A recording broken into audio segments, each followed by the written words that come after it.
اٹھا کر بار بار جھٹکتی تھیں، ایک بوند تو پانی مل جائے۔ وہ سوکھے مشکیزے کو جھٹکتی رہ گئیں، ایک بوند بھی پانی اس سے نہ نکلا، پھر رکھتی تھیں۔ منظر وہی یاد آتا ہے، ایک بار بی بی ہاجرہ اپنے بیٹے اسماعیل کے لیے دوڑ لگائی تھیں صفا اور مروہ کے بیچ۔ یہاں حسین کی زوجہ 6 سے 7 مرتبہ مشکیزہ اٹھاتی تھی، جھٹکتی تھی، پھر رکھتی تھی، پھر اطمینان نہیں ہوتا، پھر اٹھاتی، جھٹکتی، شاید کچھ پانی نکل جائے۔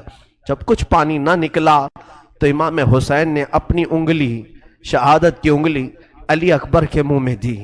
کہا جب میں بچپن میں پیاسا ہوتا میرے آقا مجھے اسی طرح سے اپنی زبان دیتے تھے اور انگلی اپنے منہ میں رکھتے تھے، بیٹا تو میری انگلی چوس لے تیری پیاس ختم ہو جائے گی۔ جوان علی اکبر نے مولا حسین کی انگشت مبارکہ کو چوما اور اس کے بعد پھر واپس پلٹ گئے۔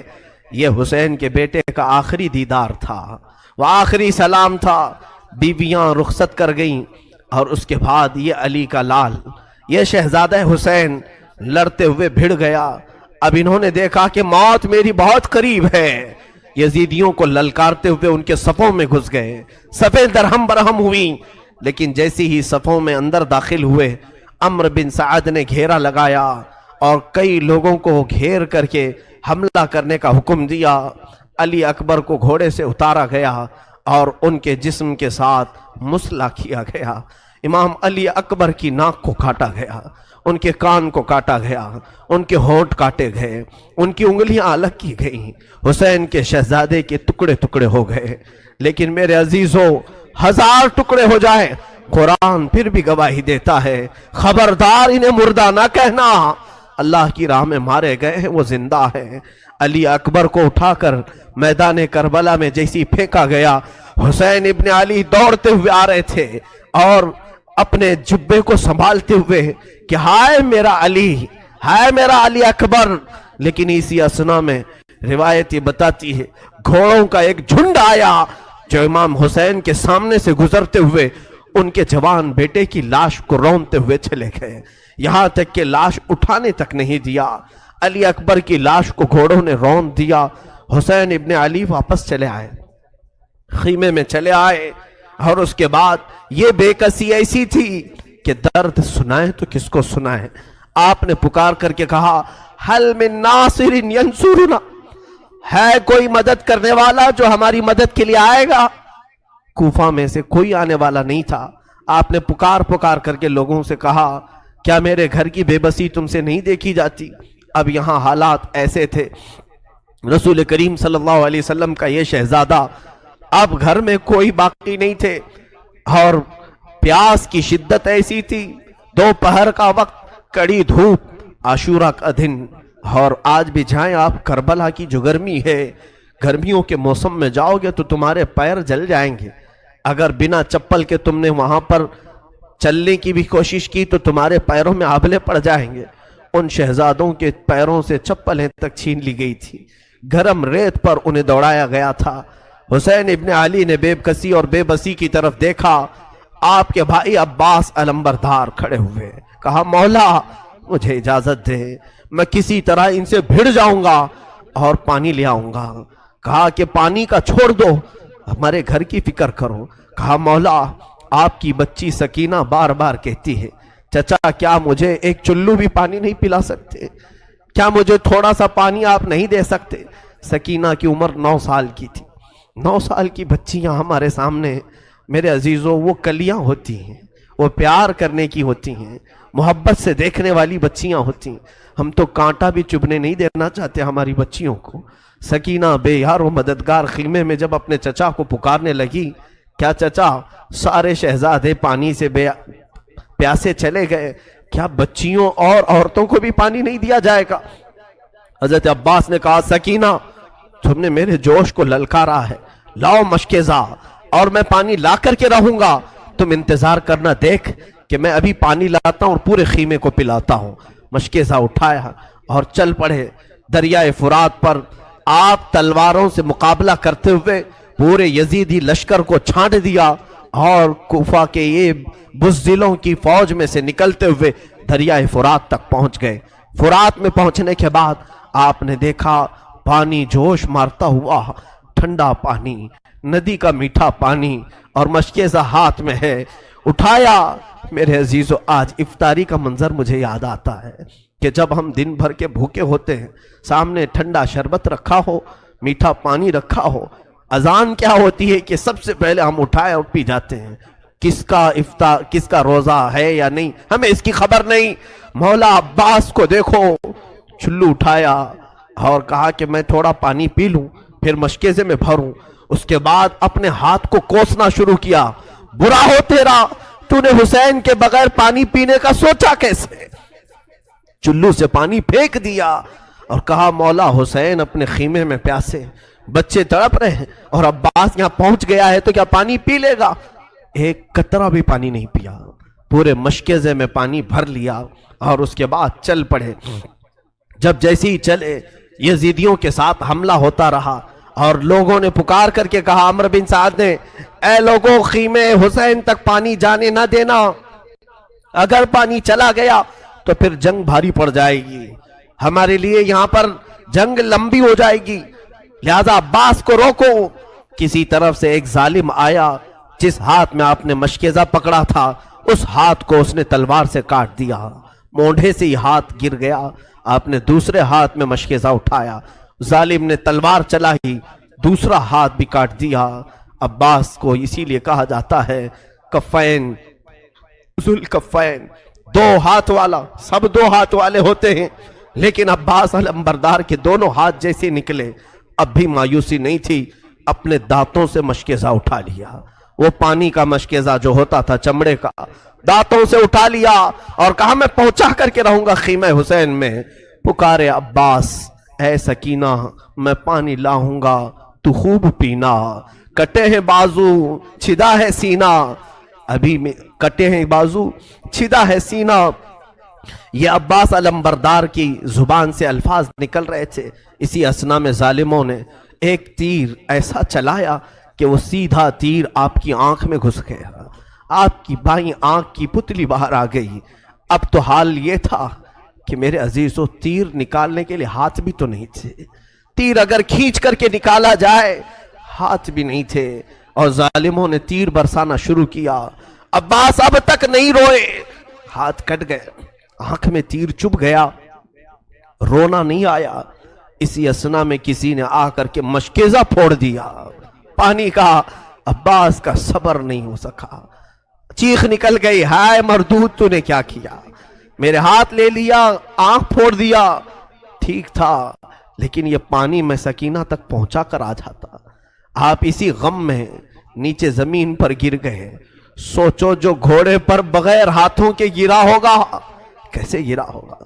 تم اگر اوپر سے گرو گے تو ہاتھ وغیرہ سے اپنے آپ کو سنبھال لو گے، دونوں کٹے ہوئے ہاتھوں سے جب کوئی گھوڑے سے گرتا ہو، چاہے وہ منہ کے بل گرے کہ سر کے بل گرے، کس طرح سے گرا ہوگا؟ جبکہ ایک آنکھ میں تلوار ہے۔ پکارا اپنے بھائی کو، اپنے بھائی امام حسین کو پکارا، مولا حسین دوڑتے ہوئے آئے۔ راویوں نے لکھا ہے کہ حسین ابن علی اتنی تیزی سے دوڑتے ہوئے آئے کہ پورا امامہ کھل گیا تھا اور کپڑے الجھ گئے تھے۔ دوڑتے ہوئے آئے، عباس کو اٹھایا، سر لیا، اب بھی جان باقی تھی۔ کہا امام علی مقام سے کہ ہاتھ دونوں نہیں ہیں، تیر آپ اپنے ہاتھ سے نکال لیں۔ دونوں ہاتھ کٹے ہوئے تھے، امام علی مقام نے تیر آنکھ سے نکالی تو آنکھ کی پتلی بھی تیر کے ساتھ باہر آ گئی، دوسری آنکھ میں خون جمع تھا۔ عباس اسی اثنا میں کہہ رہے تھے، مولا بس دو تین خواہشیں ہیں۔ کہا عباس کہو تو صحیح۔ کہا پہلی خواہش یہ ہے کہ آنکھ پر جمع ہوا خون صاف کر دیں، آخری بار ایک بار آپ کے چہرے کو دیکھ لوں، ایک بار آپ کا دمکتا ہوا چہرہ دیکھ لوں۔ مولا حسین نے اپنے عمامے کے کپڑے سے ان کی آنکھیں صاف کی۔ جب آنکھ کھولی تو عباس سے کہا اور کیا خواہش ہے بتاؤ؟ کہا مولا میری لاش کو اٹھا کر خیمے کی طرف مت لے جانا، خیمے کی طرف نہ لے جانا۔ کہا کیوں؟ ساری لاشیں تو میں نے وہیں جمع کی ہیں۔ کہا عباس کہنے لگے مولا اس لیے کہ میں سکینہ کا مجرم ہوں، میں اس کے لیے پانی کا وعدہ کرایا تھا، بغیر پانی کے واپس میرے جانے کی ہمت نہیں ہے، میری لاش کو یہیں چھوڑ دیں، اللہ کے واسطے میری لاش خیمے تک نہ پہنچائیں، کہیں سکینہ ناراض نہ ہو جائے، کہیں وہ میرے خلاف نہ بولنے لگے کہ پانی کا وعدہ کیا اور لایا نہیں۔ عباس علم بردار یہ گفتگو کرتے کرتے اچانک ان کی آنکھیں بند ہو گئیں اور روح نکل گئی۔ انا للہ و انا الیہ راجعون۔ 56 سال کے بڑھاپے میں حسین ابن علی کھڑے ہوئے، اپنی کمر پر یوں ہاتھ رکھا، قال آن انکسر ظہری، مولا اب میری کمر ٹوٹ گئی، اب میری ریڑھ کی ہڈی ٹوٹ گئی، کیونکہ عباس کو مولا حسین اپنی ریڑھ کی ہڈی کہتے تھے۔ حسین ابن علی رضی اللہ تعالیٰ عنہ حضرت عباس کو اٹھائے ہیں، پھر لے آئے ہیں۔ بیویوں نے پوچھا عباس پانی لانے کے لیے گئے تھے، لے آئے؟ کہا پانی تو نہیں لے آئے، وہ خود پینے کے لیے نانا کے حوض کوثر چلے گئے ہیں، وہ جا چکے ہیں۔ عورتوں میں غم کا ماحول تھا، اب جوانوں میں کوئی نہیں باقی ہے، اور اندر موجود امام حسین ابن علی کی زوجہ محترمہ ام البنین یا ام رباب جو علی اصغر کی ماں تھیں، روایات کے اختلاف کے ساتھ 6 ماہ کے بچے کو لے کر آئی، کہا مولا میرا دودھ سوکھ گیا ہے، جب عورتیں کھائیں نہ پئیں تو دودھ تو سوکھ جائے گا۔ کہنے لگیں کہ جائیں آپ یزیدیوں کو یہ بچہ دکھائیں، اگر یزیدیوں کو رحم آ گیا تو اس بچے کو کچھ پانی پلا دیں گے۔ تو مولا حسین بچے کو اپنے جبے میں سنبھال کر لے آئے، کہا اے ظالموں، اے یزیدیوں، تم نے میرے گھر کے ہر فرد کے ساتھ جو سلوک کیا وہ صبح سے ایک تماشا بنا ہوا ہے، تم نے فاطمہ کے گھر والوں کے خون کے ساتھ اپنے ہاتھ رنگے ہیں، دیکھو یہ 6 مہینے کا بچہ ہے، ابھی بولتا نہیں، اس کی ماں کے سینے میں دودھ بھی سوکھ گیا ہے، تم چاہو تو اسے چند قطرے فرات کے پلا دو۔ ادھر سے آواز آئی، شمر ذی الجوشن نے کہا اے حسین تم جھوٹے ہو، تم جھوٹ بول رہے ہو، بچے کے نام پر تم خود پانی پینا چاہتے ہو، بچے کے نام پر تم خود پانی پینا چاہتے ہو۔ حسین ابن علی نے کہا اے ظالمو، اگر تمہیں ایسا لگتا ہے تو یہ بچہ میں تمہارے حوالے کرتا ہوں، لو تم ہی پلاؤ۔ ظالموں نے کہا، شمر ذی الجوشن نے کہا جاؤ حسین کے ہاتھ سے بچہ لے لو، ہم دیکھیں گے کہ اسے پانی کیسے پلانا ہے۔ حسین ابن علی کے پاس آئے، اس وقت بھی ظالموں کے پاس اتنا رحم نہیں تھا کہ 6 ماہ کے بچے کو پانی پلاتے۔ خولی بن یزید یا شمر ذی الجوشن کا ایک معتمد خاص تھا، اس نے کہا کہ یہ قصہ ہی تمام کر دو، حسین پھر کبھی پانی نہ مانگنے آئے کسی کا۔ زوردار ایک تیر چلایا، وہ تیر سیدھے ننھے علی اصغر کے حلقوم میں آ کر چھپ گیا۔ وہ بچہ ایک آہ بھرا اور جیسی نرم و نازک گلے میں تیر گیا ہوگا، خون کا فوارہ اچھل کر حسین کے چہرے پر آیا۔ امام عالی مقام نے اپنا چہرہ صاف کیا، دیکھا تو شہزادہ آنکھیں پھاڑ کر حسین ابن علی کو دیکھ رہا تھا اور گلے میں تیر چبا ہوا، اب تو رونے کی آواز بھی نہیں تھی، آواز بند ہو گئی تھی۔ حسین ابن علی نے تیر نکالا اور بارگاہ مولا میں رب ذوالجلال کے حضور آگے بڑھایا، کہا اے رب ذوالجلال، تیرے نبی کے دین کے لیے میری اس قربانی کو بھی قبول فرما لے، اس بچے کو اپنے دربار میں قبولیت کا مقام دے دے۔ اس بچے کو سسکیاں لیتے ہوئے حسین نے جب دیکھا ہوگا، کیا کیفیت ہو سکتی ہے؟ میں نے دیکھا ہے لوگوں کو چیختے ہوئے روتے ہوئے، ہمارے بچے کسی کام کے نہیں، ہمیں معلوم نہیں ہمارا بچہ ڈاکو بنے گا کہ ڈاکٹر بنے گا، لیکن پھر بھی اگر کچھ ہو جائے تو ہم روتے ہیں۔ وہ رسول کے شہزادے تھے، وہ فاطمہ کے لاڈلے تھے، ان بچوں کو پوری دنیا کی امامت کرنا تھا۔ وہ بچے جب حسین کی گود میں دم توڑ رہے تھے، ان کی کیفیت کیا رہی ہوگی؟ آنکھوں میں آنسو تک نہیں رہ گئے تھے۔ مولا حسین اس بچے کے اوپر چادر ڈال لیتے ہیں، چھپا کر کے خیمے میں لے آتے ہیں، کسی کو نہ بتایا جائے کہ بچے کے غم سے سب بے حال ہو جائیں گے۔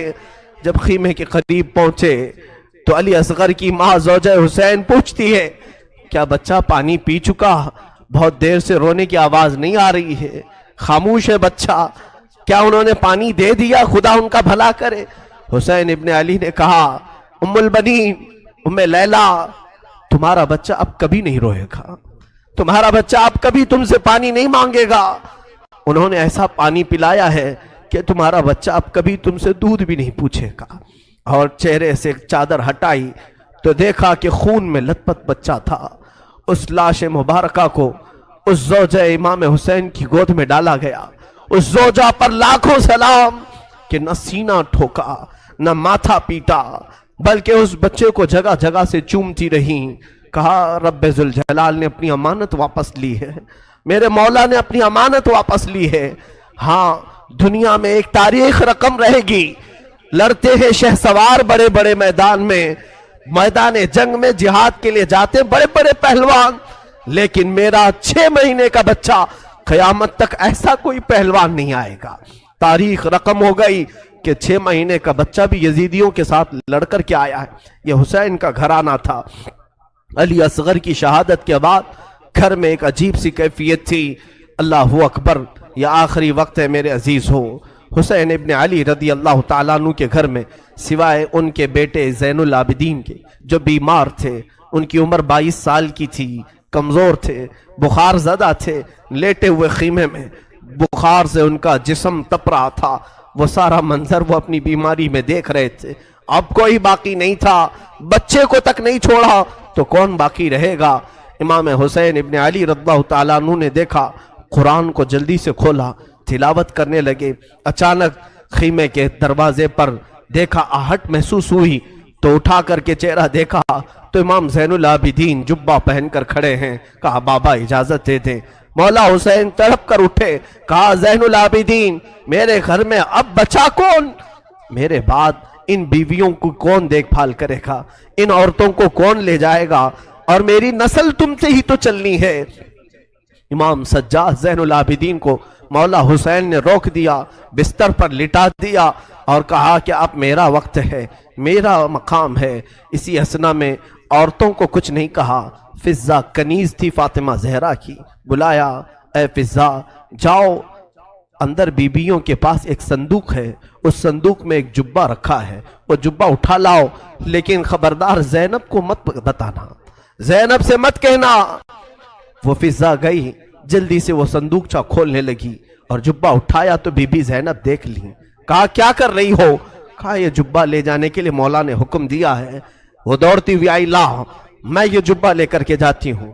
وہ خود اپنے ہاتھوں سے لے آئی مولا حسین کے خیمے میں اور وہ جبہ لا کر کے دیتی ہیں اور پہناتی ہیں۔ امام حسین نے کہا زینب تجھے معلوم ہے اماں کہتی تھیں، فاطمہ زہرا نے کہا تھا حسین یہ جبہ سنبھال کر رکھنا، یہ تیرے بابا حیدر کرار کا ہے جو رسول اللہ نے انہیں دیا تھا اور مجھے وصیت کی تھی فاطمہ تیرا بیٹا جب بھی مصیبت میں آئے تو یہ جبہ اسے پہنا دینا۔ زینب کہتی ہیں سچ کہہ رہے ہو بھیا، مجھے بھی ماں نے کہا تھا کہ زینب حسین کبھی اگر مصیبت میں آ جائے، اگر وہ جبہ بھول جائے تو اپنی ہاتھ سے پہنانا۔ دونوں نے ایک دوسرے کو سمجھایا، ماں کی وصیت پر عمل کیا۔ وہ کیسا منظر تھا جب حسین دولہا کی شکل اختیار کر گئے تھے، رسول اللہ صلی اللہ علیہ وسلم کا امامہ پہنا ہوا ہے اور جبہ مبارکہ حیدر کرار کا جو رسول کا عطا کیا ہوا ہے، جعفر طیار کا پٹا باندھا اور امیر حمزہ رضی اللہ تعالیٰ عنہ کی تبرکات آپ کے ساتھ تھے، تلوار حیدر کرار کی ذوالفقار آپ کے ہاتھ میں تھی۔ یہ سارا منظر پورے خیمے کو رلا گیا، جیسے کوئی جوان شہزادہ دولہا برات میں جاتا ہے خیمہ حسین سے۔ یہ پوری تیاریوں کے ساتھ حسین ابن علی نکل رہے تھے۔ مجھے وہ منظر یاد کر کے بڑا دکھ ہوتا ہے۔ آج ہم اپنے حجرے سے کبھی نکلتے ہیں تو پھر یاد آتی ہے حسین تو خیمہ گاہ سے نکلے تھے قتل گاہ کی طرف، آج تو ہم امن کے لیے باہر نکلتے ہیں تو سج سنور کر کے نکلتے ہیں، وہ بارگاہ مولا میں نکل رہے تھے۔ اسی اثنا میں حسین ابن علی رضی اللہ تعالیٰ عنہ کرم اللہ وجہہ الکریم باہر جانے کی تیاری میں ہیں۔ بیویوں کی ایک آہ نکلی، بی بی زینب نے کہا اور بی بی سکینہ نے کہا، سارے گھر کی عورتوں نے کہا بابا بھیا آپ کس کے حوالے ہمیں چھوڑ جا رہے ہیں؟ حسین ابن علی نے پیچھے عورتوں کی طرف دیکھا، کہا میں تمہیں اللہ اور اس کے رسول کے حوالے کر جا رہا ہوں، سب خاموش ہو جاؤ، میرے بعد کوئی نوحہ نہیں کرنا، میرے بعد کوئی ماتم نہیں کرنا۔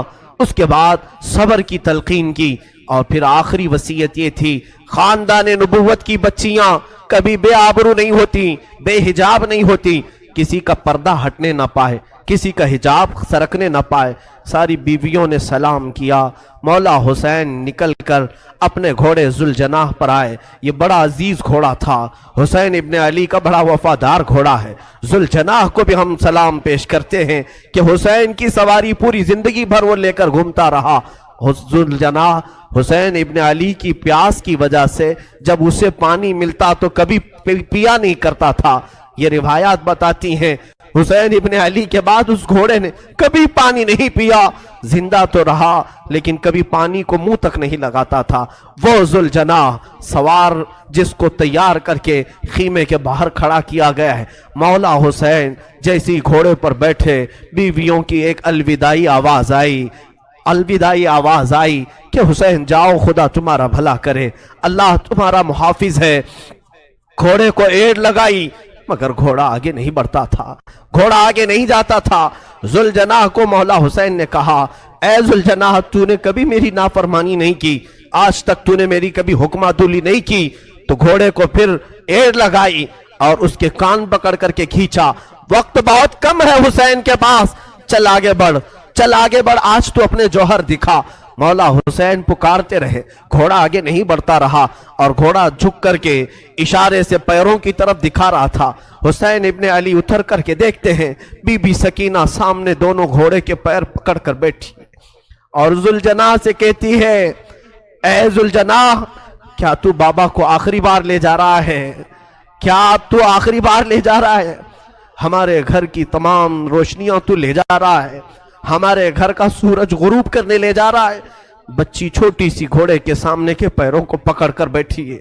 مولا حسین گھوڑے سے اتر آئے، بی بی سکینہ کو اٹھا لیا، گود میں اٹھا لیا، ماتھے کے بوسے لیے اور کہا، سکینہ تم نے علی اصغر کی موت پر صبر کیا، علی اکبر پر صبر کیا، ساری لاشیں تو نے دیکھی، اب تو اپنے بابا کے ساتھ بھی صبر کا مظاہرہ کر، تو اپنے بابا کے ساتھ بھی صبر کا مظاہرہ کر۔